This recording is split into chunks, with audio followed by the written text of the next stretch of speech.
네, 오늘 하나님의 말씀은 에베소서 6장 18절로 20절 말씀입니다.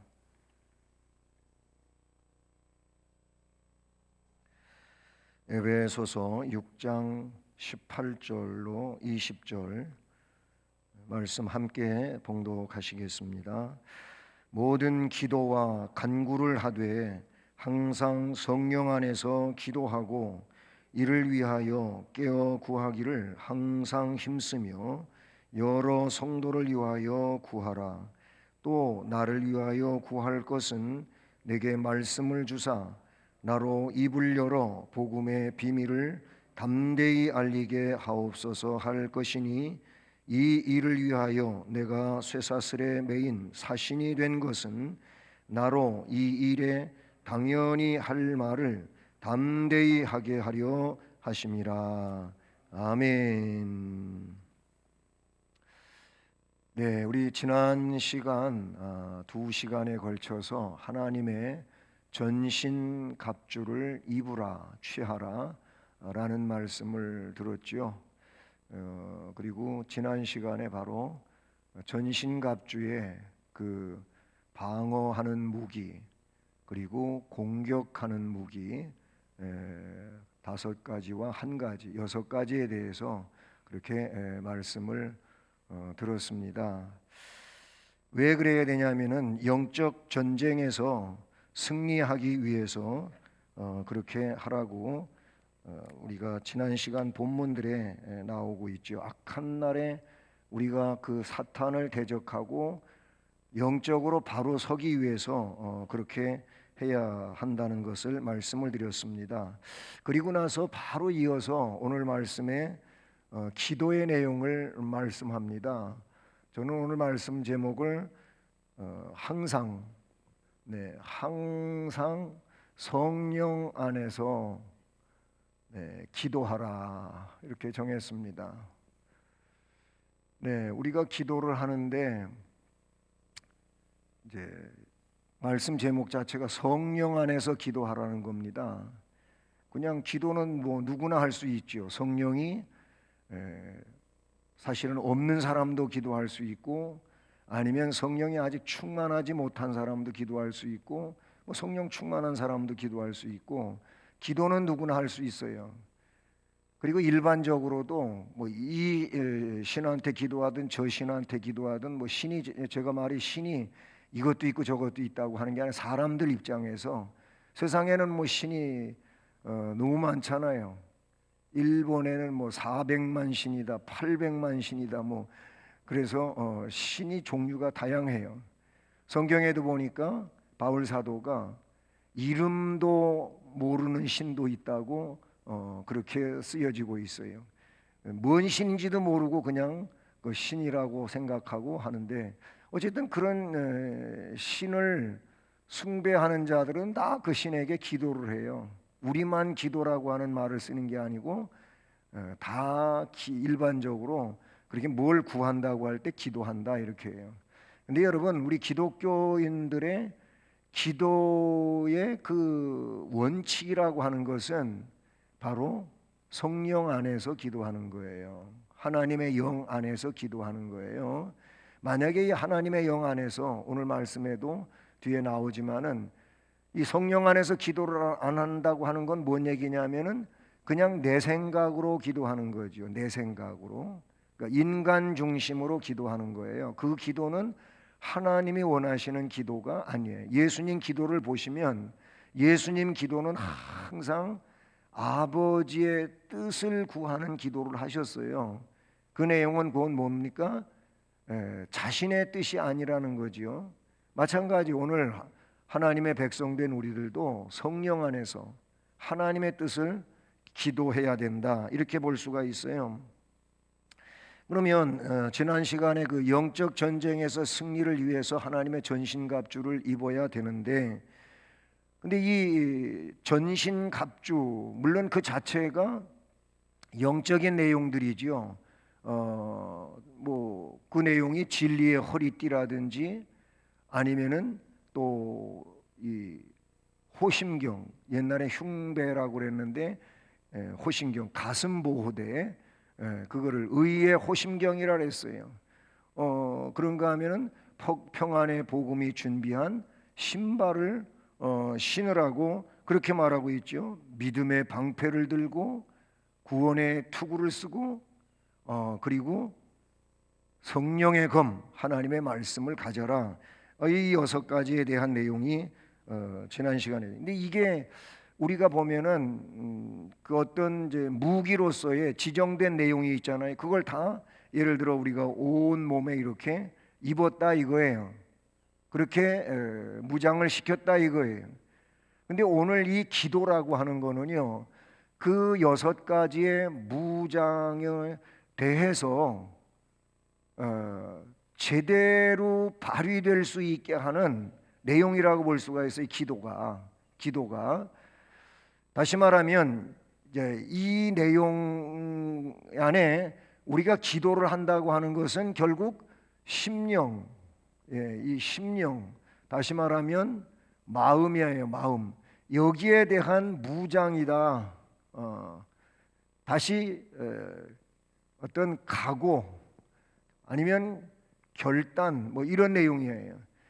그러니까 기도라고 하는 것이 결국은 제대로 된 무장이 되게 한다 라는 거예요. 예를 들어서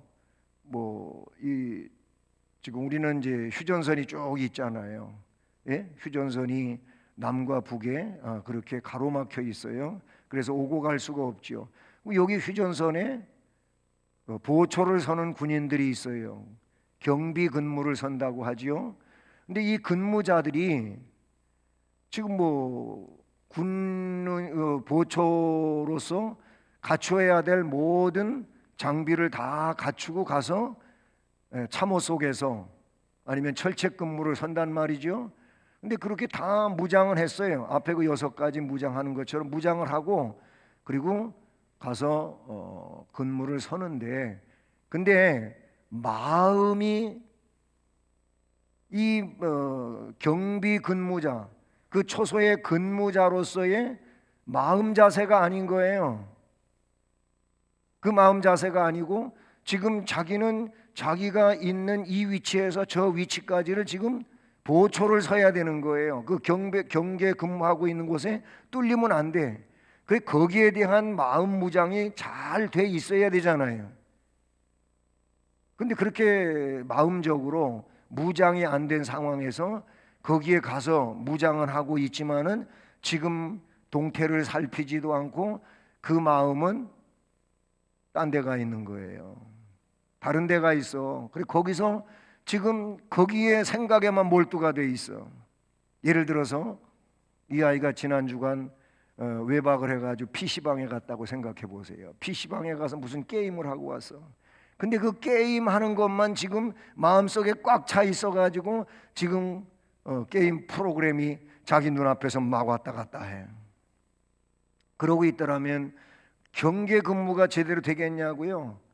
예? 저기 그 철책을 막 자르고 뚫고 해가지고 와서 가는데도 그 게임 생각만 하고 그러고 있다고 생각해 보세요.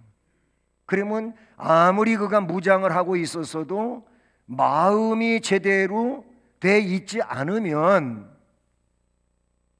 그 참 문제가 크잖아요. 무슨 얘기냐면 기도라고 하는 것은 무장이 무장되게 하는 거예요. 기도라고 하는 것은 그 싸움을 이끌어갈 어떤 힘의 원동력이 그 마음 속에, 그 영혼 속에 있단 말이에요. 그 영혼을 불태우는 것, 그 영혼에 아주 강력한 어떤 역사를 일으키게 하는 그 내용이 기도다, 그 얘기예요. 그러니까 기도 없이는 결국은 신앙생활이 제대로 될 수가 없는 상황이다, 이렇게 볼 수가 있다는 사실이죠. 그러니까 하나님의 전신갑주가 능력을 발휘하기 위해서는 뭐 해야 되느냐? 기도해야 된다라는 거예요. 그런 6가지의 방어내지는 공격할 수 있는 내용들이 물론 그것이 놀라운 것이지만, 그러나 그 내용들을 가지고 사용하는 자는 나거든요. 나 자신이 그거를 무기로 사용하는 거거든요. 그리고 그 사용하는 내가 그거를 기도하면서 사용하고자 할 때 하나님의 능력이 역사하는 거 분명하지요. 그런데 내가 사용한다는 거예요. 내가 하나님이 주신 그것을 가지고 내가 사용하는데 이것이 제대로 능력 있게 사용되어지기 위해서는 기도가 필요하다. 이런 말씀을 서론으로 먼저 드리게 되는 것입니다. 그래서 오늘 항상 성령 안에서 기도하라, 이 말씀 18절을 보세요. 세 가지로 되어 있어요. 모든 기도와 간구를 하되, 기도하되 간구하되, 기도하여라, 간구하여라. 그런데 어떻게 세 가지가 나와요. 뭐라고? 첫째는 항상 성령 안에서 기도하고 그랬어요. 이게 오늘 말씀 제목이랑 똑같은 건데, 자, 여기 항상은 다른 말로 하면은 무시라고 볼 수가 있어요. 무시로 그 말이에요. 무시라고 하는 건 뭐예요? 항상은 모든 순간을 이야기하는 거예요. 무시는 뭐예요? 시간이 정해져 있지를 않아요. 그러니까 정해져 있지 않은 시간 속에서 계속되는 그 내용이라는 것이죠. 그래서 항상 성령 안에서 기도하라, 그렇게 말하고 있어요. 말씀 이 위에 제목과 똑같죠. 성령 안에서 기도하라. 그게 첫 번째 내용이에요. 그 다음에 이제 두 번째 대주로 다룰 내용이 그 말씀 이어서 뭐라 그래? 이를 위하여 깨어 구하기를 항상 힘쓰며, 그렇게 두 번째 내용이 좀 이따 할 거고요. 세 번째는 여러 성도를 위하여 기도하라. 너만 위하여 기도하지 말고 여러 지체들, 공동체를 위하여 기도하라. 그 중에 바울 사도는 나를 위해서도 빼놓지 말고 기도하라. 다음 절로 넘어가는 말씀에서 두 절을 바울 사도가 이어서 하고 있는 내용을 그렇게 볼 수가 있습니다. 자, 여러분, 다시 말씀을 드리지만 악한 세력을 대적해서 우리가 신앙의 정절을 지켜야 돼요. 우리에게 중요한 건 우리는 그리스도의 신부잖아요. 그렇죠? 이미 앞에서 그 아내와 남편에 대한 말씀을 이렇게 전할 때, 그때 마치 교회와 신랑 되신 예수 그리스도에 대한 이야기를 했어요. 신랑 되신 예수 그리스도께서 신부된 교회를 위하여 자기 자신을 내어주지 않았느냐. 그러니 신부된 너희들은 신랑 되신 예수께 복종을 해라. 그런 말씀을 했죠. 자, 그런데 그 신랑 되신 그리스도를 위해서, 또는 하나님의 나라를 위해서, 주님의 몸된 교회를 위해서 우리가 해야 할 일은 뭐냐면은 신앙의 정결성을 유지하는 거예요. 신앙의 정결성을 유지해야 되는데, 이 신앙의 정결성을 유지시키기 위해서는 악한 세력을 이겨야 되는 거예요. 매일 매순간 악한 세력은 우리를 공격해 와가지고 우리의 신앙의 순결성을 불결하게 만드는 거예요. 부정하게 만드는 거예요. 그리스도의 신부로서 자꾸 추하게 만들고 더럽게 만들고 지저분하게 만들고 그러거든요. 이게 뭐예요? 사탄이 역사하는 데서 오는 거예요. 그런 것들을 우리가 맞서 싸워가지고 이겨내기 위해서 무장이 돼야 되고, 그 무장이 무장되게 하기 위해서는 뭐라고요? 성령 안에서 기도가 필요하다 라는 것이지요. 그렇습니다. 능력 있는 경건 생활, 그 열쇠는 다른 데 있는 게 아니에요. 기도에 있다고 성경은 여기저기서 말하고 있어요. 너희가 하나님의 백성으로 혹은 자녀로, 그리스도의 신부로, 아니면 그리스도의 제자로 바른 삶을 살기 위해서는 기도하라고 하는 말씀이죠. 기도하라는 거예요.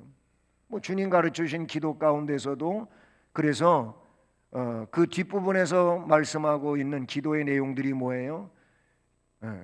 시험에 들게 하지 마옵시고 다만 악에서 구하시옵소서, 구하옵소서, 이런 기도가 나와요. 우리는 악에서 구원함을 받아야 돼. 그리고 시험에 들지 않아야 돼요.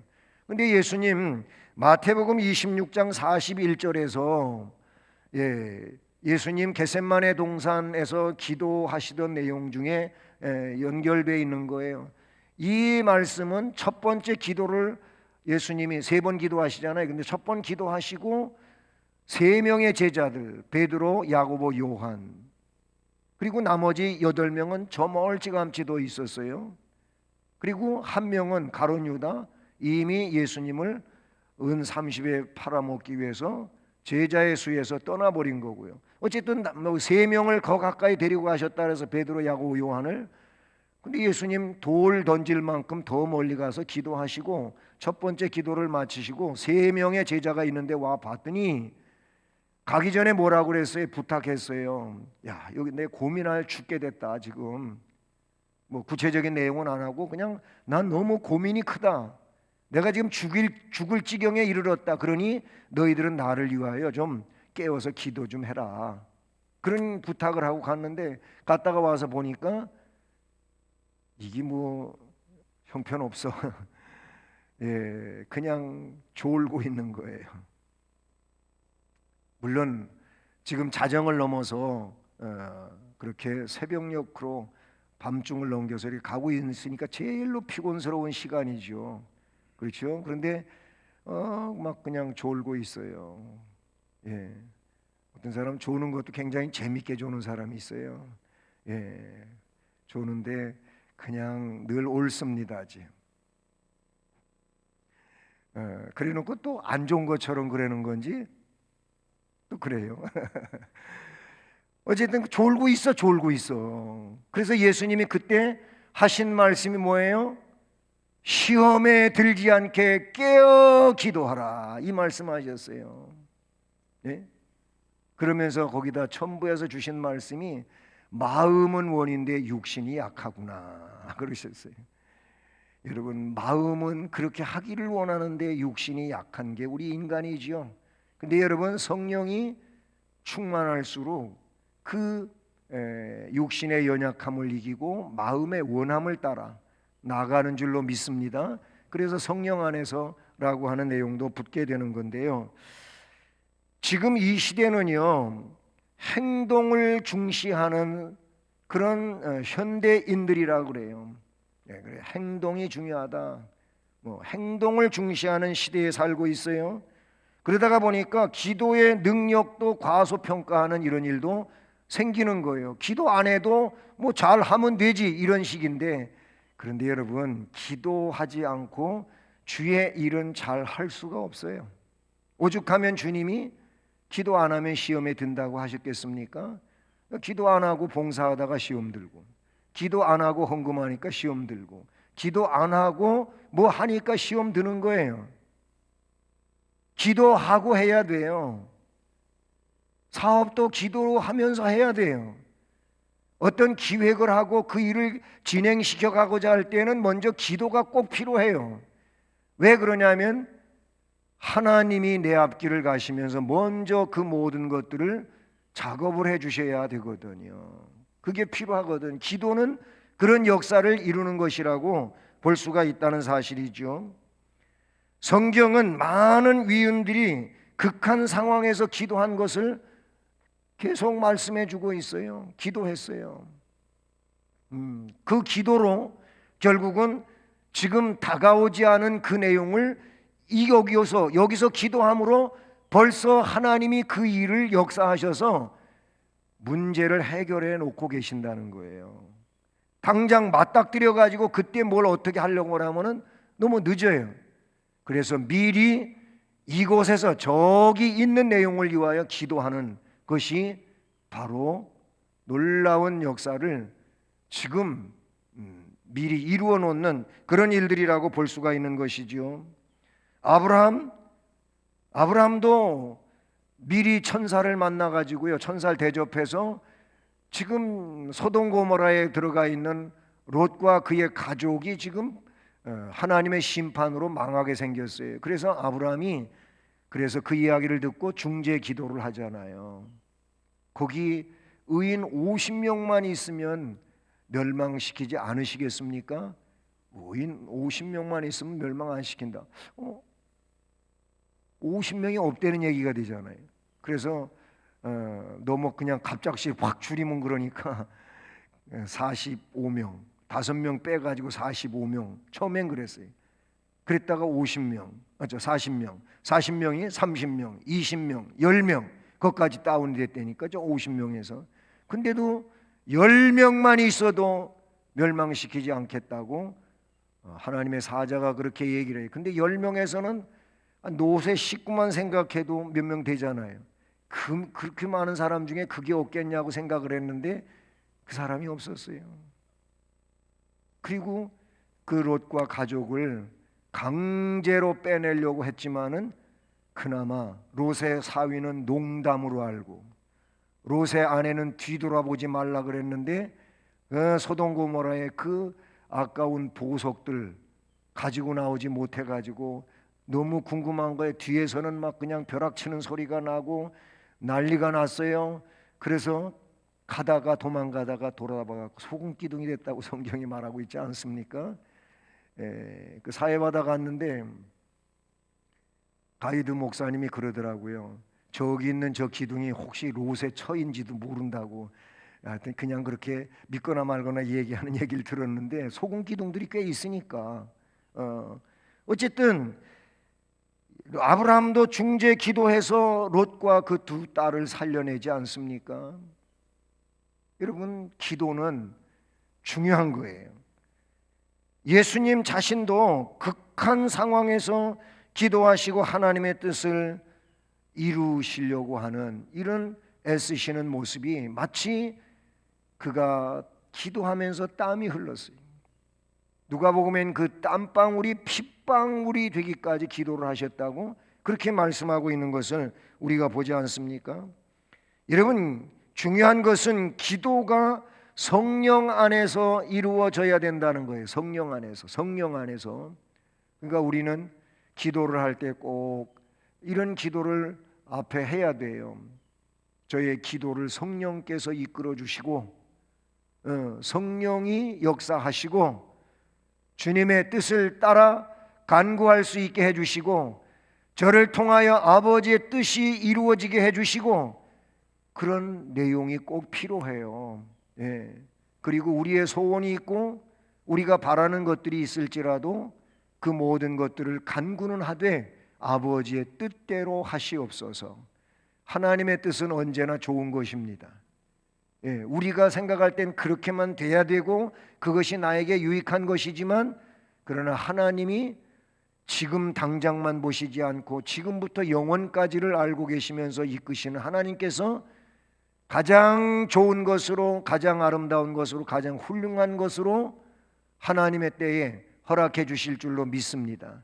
이걸 우리는 항상 하나님의 그 원대한 계획하심에 대하여, 섭리하심에 대하여 생각하고 기도해야 될 줄로 믿습니다.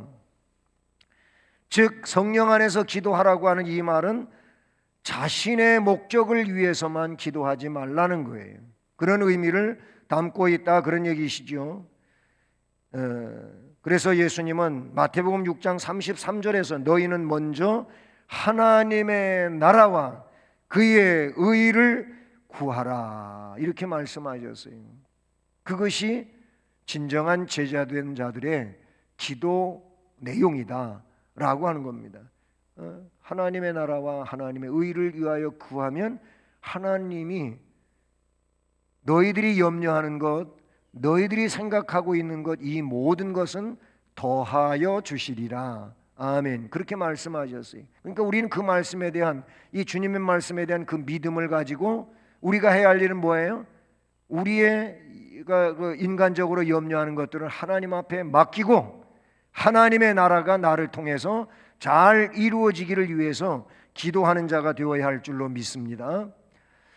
자, 그 다음에 두 번째로는 그 앞에 말씀에 보면 두 번째 내용이 뭐냐?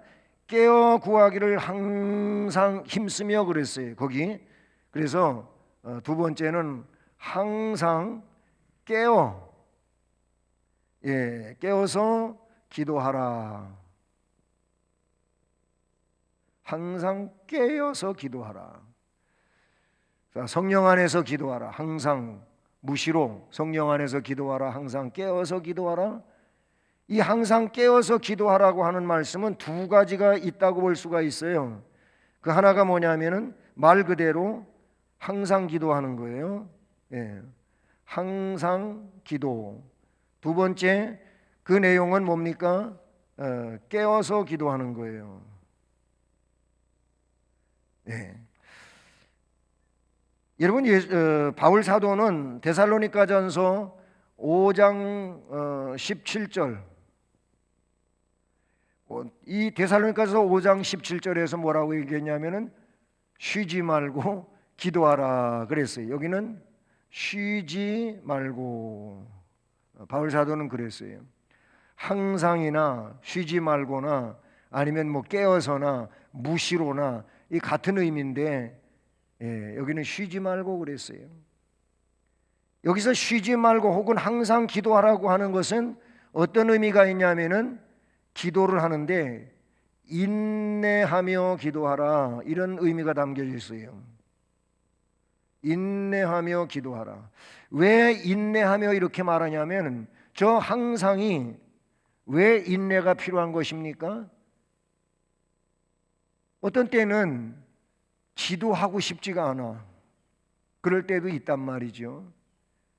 아니면 기도할 수 없는 상황으로 빨려 들어갈 수도 있어요.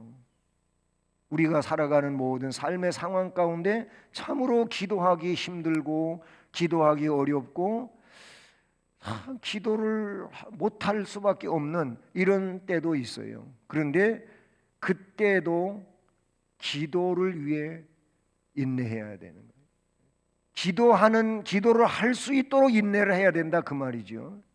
이게 우리의 현실적 입장이기도 하다, 그런 얘기예요. 근데 우리는 항상 기도하고 쉬지 않고 기도하고 이렇게도 잘 하지도 않지만은 기도할 수 없으면은 무슨 인내를 합니까? 그냥 기도 더 못하는 거죠. 이게 보편적인 상황이다, 이렇게 볼 수밖에 없는 내용입니다. 많은 사람들이, 많은 성도들이 일시적인 기도 생활은 하긴 해요. 일시적으로 기도하라고 그러니까 기도를 한다, 그 말이. 그러나 대부분의 사람들은 얼마 못 가가지고 다 기도줄을 놔버립니다. 그런데 항상 기도라고 하는 말은 그들에게는 어울리지 않는 내용이죠. 쉬지 말고 기도하라고 하는 이 말씀에는 도달하지 못한 이런 상황이라고 볼 수밖에 없는 겁니다. 사람들은 기도를 자기 자신의 어떤 일을 위해서도 기도하는데 너무 빨리 응답을 기대하는 거예요. 너무 빠르게 기도가 응답되기를, 그 응답의 문제를 빨리 촉구하다가 보니까 어느 정도 시간이 지나가면은 이 응답에 대한 기대도 떨어지면서 인내하며 기도하지를 못하는 것이지요. 적어도 우리는 응답을 기대할 때 이 주관적 마음이 있어야 돼요. 성경에 나오는 얘기인데 하나님의 때라고 하는 것이 있어요. 내가 생각한 어떤 그 시점에서 기도가 응답이 되는 게 아니에요. 하나님이 그 어떤 모든 일들에 대한 하나님의 때가 있어요. 그 때를 기다릴 필요가 있는 거예요. 그게 인내예요. 하나님의 때를 기다리는 이 자세로서의 인내가 필요하다, 그런 얘기죠. 그래서 하나님의 응답은 모든 사람들이 느리다고 생각하는 것처럼 그렇게 늦은 것도 아니에요. 다만 하나님은 적당한 때에 아주 기가 막힌 타이밍에 하나님은 응답을 하신다라는 것이지요.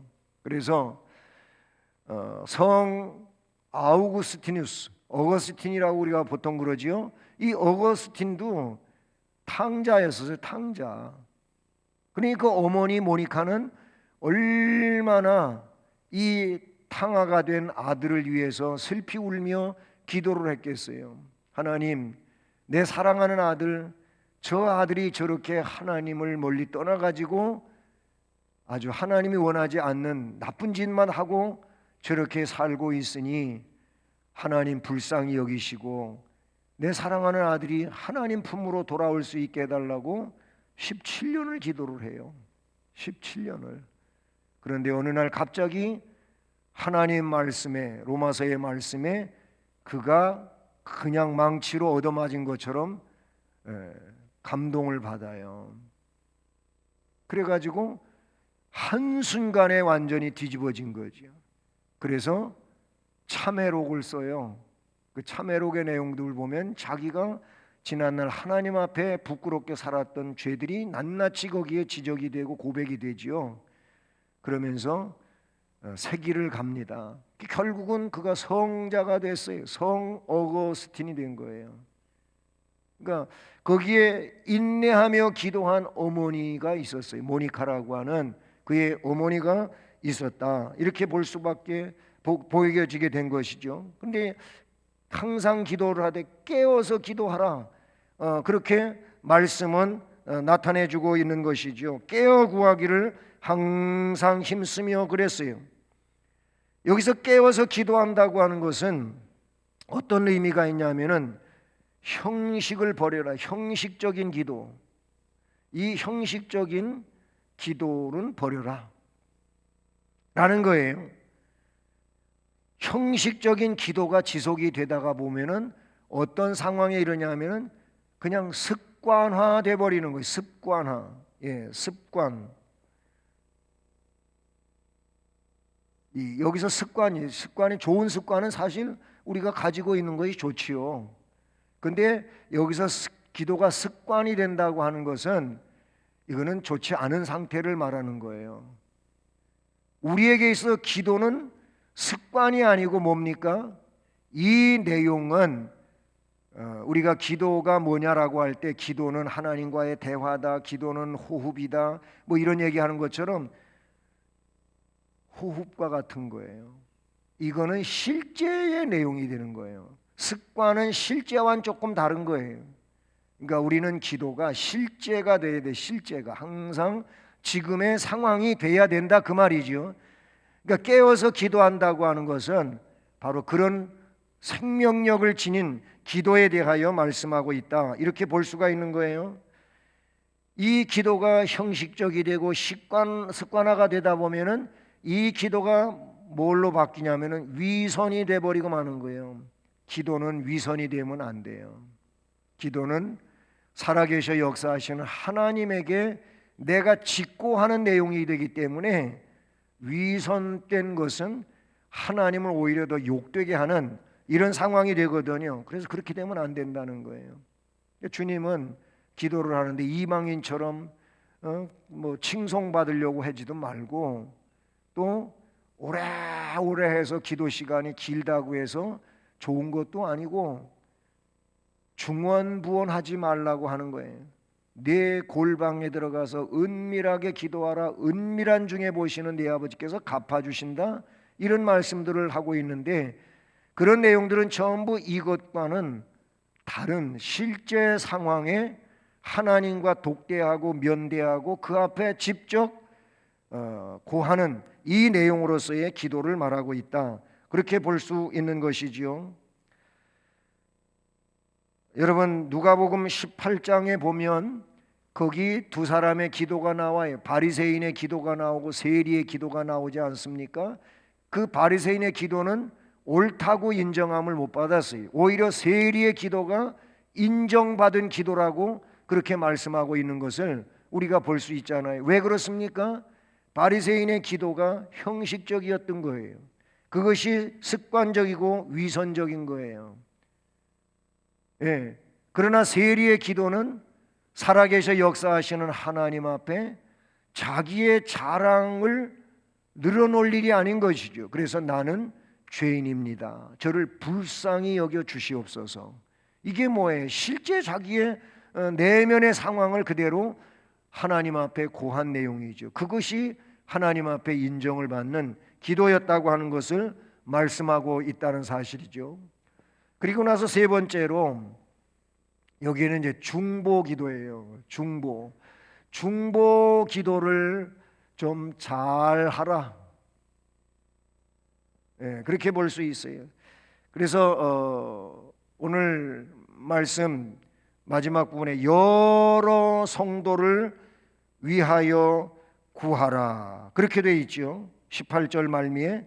그리고 나서 19절 20절에 이렇게 바울 사도가 써가고 있어요. 또 나를 위하여 구할 것은 그랬어요. 그러니까 이 중보 기도에 바울 사도가 두 가지를 의미하고 있는데, 여러 성도, 그 다음에 두 번째 나, 즉 사도지요. 나를 위하여. 예. 여러 성도를 위하여 기도하고 나를 위하여 기도하라 그랬어요. 나를 위하여 구할 것은 뭐라고? 말씀을 주사. 말씀을 주사. 그 다음에 입을 열어 복음의 비밀. 이 복음의 비밀을 담대하게 알리야. 비밀 증거. 그렇게 되어 있죠. 그 다음에 또 뭐라고 되어 있습니까? 이 일을 위하여 내가 쇠사슬에 매인 사신이 된 것 그랬어요. 복음의 사신.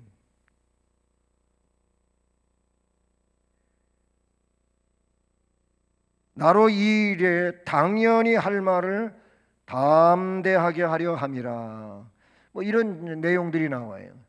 그러니까 지금 여러 성도를 위하여 기도하고 사도, 결국 주의 일꾼이죠. 복음 증거하는 일꾼을 위해서 이러저런 기도를 해라. 그거를 중보 기도라고 이렇게 했어요. 여러분, 우리가 기도를 하는데 이상하게도요, 성경의 방식은 이렇습니다. 구약도 그렇고 신약도 그렇고, 내가 이웃을 위해서 살면 하나님이 나를 지켜주셔요. 그러니까 성경에 보면 이웃의 어려운 이런 이들, 거기 나그네도 있고 이방인도 있고 또 실제 같은 나그네가 아닌 유대인이라 할지라도 경제 사정이 어려워져서 그렇게 도움이 필요한 사람들도 있고, 이런 사람들을 위해서 뭐 예를 들어 과일을 추수할 때, 과일을 딸 때 일부분을 남겨두는 거예요. 반 모퉁이도 남겨두고 포도원도 저 구석지는 남겨두고, 그런 게 전부 그 어려운 자들을 위하고 이방인과 나그네를 위하여 그렇게 하라. 심지어는 뭘 보리를 베고 이렇게 밀을 베고 베는데 베다가 모퉁이에 또 남겨두라는 거예요. 그리고 떨어진 이삭들 있잖아요. 흘려진 것들은 줍지를 말고 그냥 놔두라는 거예요. 왜 그러냐면 어려운 이웃들을 위해서. 룻도 이삭 죽기 했잖아. 이삭 죽기 하고 그러다가 보아스 만나고 그러지 않습니까? 그 왜 그렇게 하라냐면은 어려운 이웃들을 위해서 그렇게 하라는 거예요. 그러면 사실 소출을 거두는 자에게 있어서는 그만큼 손해지요. 손해. 안 거뒀으니까. 근데 하나님은 그렇게 말씀을 따라서 사는 자들에게 복을 주신다는 거예요. 채워주신다는 거예요. 그게 하나님의 방법이에요. 하나님의 방법이에요. 구제도 그런 거지요. 그래서 구제를 하면 내가 누구를 내 것을 가지고 그렇게 하면 하나님께서 나에게 채우시는 거예요. 하나님은 우리 전능하신 분으로 믿어야지요. 그렇게 믿고 사셔야 됩니다. 그게 하나님의 방법이에요. 기도도 말입니다. 나만 위해서 맨날 기도하고 내 가족, 내 식구, 내 자녀, 내 손자 그것만 위하여 기도하면요, 그거는 굉장히 이기적인 거예요. 성경은 이타적으로 하라는 거예요. 그러면 내 문제는 내가 기도하지 않아도 하나님 너무 잘 아셔요. 그렇기 때문에 하나님께서 남을 위하여 기도하는 그 기도가 내게로도 온단 말이에요. 이걸 우리는 알아야 돼요. 그걸 알아야 돼요. 그렇게 하면 이분을, 여러 성도를 위하여 기도했는데 이 기도가 내가 이들을 위해서 어떻게 기도했던 그 기도의 내용이 나에게도 적용이 된다고 하는 걸 생각을 하십시오. 그게 주님의 방법이에요. 그래서 여러 성도를 위하여 기도하라. 지금 우리 에베소서의 공부인데 에베소 교회가, 에베소 교회 성도들이 각자가 다른 공동체원들을 위하여 기도를 하는 거예요. 보세요. 자, 여러분이 여기 이제 예를 들어 한 30분이 넘게 계셔요. 그러면 내가 쭉 둘러보고 기도를 해야 돼. 한눈에 누구 다 들어와서 하시는 분도 있을 수 있겠지만 그렇게 또 못 하실 수도 있잖아요. 그럼 기도를 하는 거예요. 그럼 30명이면 나 말고 29명을 위해서 기도를 해야 되잖아요. 그렇죠? 근데 여러분 29명을 위해서 기도하면 똑같은 내용도 있겠지만 우리 권사님들 기도 대부분 보면은 한 세 가지로 압축이 돼요. 세 가지로 압축이 되는데 그 하나가 뭔지 아세요? 그 첫째, 제일로 큰 내용들이 전부 본인 건강해 갖고 사역 잘하게 해달라는 거예요. 그 다음에 가족, 온 식구가 건강한 문제를 위해서 하고 있어요. 예? 그리고 이제 덜어 나온 내용이 교회가 나온 게 있어요. 교회. 예. 자신의 건강, 사역, 교회 이렇게 돼 있어요. 그렇게 돼 있는데 어쨌든 뭐 우리가 30명이 있으면 29분에 대한 기도를 했다고 생각해 봅시다. 그러면 여러분 각 자기 자신을 위하여 29가지 나와요? 그렇게 하는 분 별로 없어요. 근데 여러분 29가지를 했다면 그것이 나에게 하나님의 은혜로 온다고 생각해 보십시오. 대단한 겁니다, 이게. 뭐 그런 차원을 떠나서라도 우리는 믿음의 형제 자매를 위하여 기도할 사명이 있어요. 그 사명이 있어요. 주께로부터 받은 거예요. 그래서 여러 성도를 위하여 기도하라 이렇게 나온 거예요. 그 다음에 여기 사도예요. 사도. 이 사도는 뭐예요? 주의 일꾼이에요. 특별한 일꾼이죠. 예. 특별한 주님의 일꾼이에요. 뭐 오늘날 이야기하면 목회자라고도 볼 수가 있어요. 예, 목회자. 위해서 기도하라는 겁니다. 예. 여러 성도를 위하여 기도하고 사도를 위하여 기도하는데 이런 내용들을 보면은 전부 뭘 의미하고 있냐면은 전도 사역이라고 볼 수가 있어요. 전도 사역은 영혼 구원이지요. 사도가 영혼 구원을 위하여 복음을 증언하는데 하나님이 능력 주셔서 잘 할 수 있도록 해 주시옵소서 이런 기도를 하라는 거예요. 그래서 사도가 가는 곳마다 그 입을 통하여 복음을 증언할 때 멸망할 영혼들이 이 복음의 내용을 가지고 구원을 받게 하시옵소서 그런 내용이거든요. 그런 기도를 하라는 거예요. 여러분은 목회자를 위하여 얼마나 기도하십니까? 그런 얘기가 있어요. 예를 들어 주일날 목사님이 이제 설교하잖아요. 목사님이 설교를 하시는데 여러분이 기도를 안 해도 목회자는 설교해야 되고 여러분이 기도하셔도 목회자는 설교해야 되고 뭐 그런 상황이에요. 상황인데 근데요 목사님이 은혜로운 설교, 능력 있는 설교, 복된 설교를 할 수 있도록 목사님에게 하나님 은혜 주시고 성령으로 함께 하시고 역사하시고 이렇게 기도를 하신 분, 이렇게 기도하신 분하고 기도 없이 예배에 참여한 분하고 그 예배 안에서 본인이 받는 은혜의 내용이 다르다 그래요. 그거는 제 이야기가 아니에요. 그러니까 목사님을 위해서 설교자를 위해서 많이 기도하고 그 예배에 참여하여 목사님의 설교를 듣는 사람은 은혜를 많이 받는다는 거예요. 왜냐하면 자기가 그 일을 위하여 기도한 내용들이 있어요. 그래서 벌써 예배에 임하고 설교를 듣는 자세와 그 마음가짐이 다르다는 거예요. 그런데 기도하지 않고 기도 없이 예배에 참여했어요. 그래서 설교 시간에 설교를 들어요. 물론 그래도 은혜 받는 분도 있지요. 은혜 받으신 분도 있는데, 은혜 받으신 분이 있는가 하면은 그렇지 않은 분도 있어요. 설교의 평가자가 되고, 왜 오늘도 저런 설교를 하지? 그렇게 불평하게 되고 그러는 이들이 있다는 거예요. 기도하고 먼 일에 참여하는 거하고 기도하지 않고 그 일에 참여하는 거는 큰 차이점을 가지고 있다는 거예요. 여러분 자신도 그렇잖아요. 여러분의 일에 있어서도 뭔가 기도하고 거기에 몰입하는 거하고 기도하지 않고 하는 거하고는 벌써 그 마음가짐이 달라요.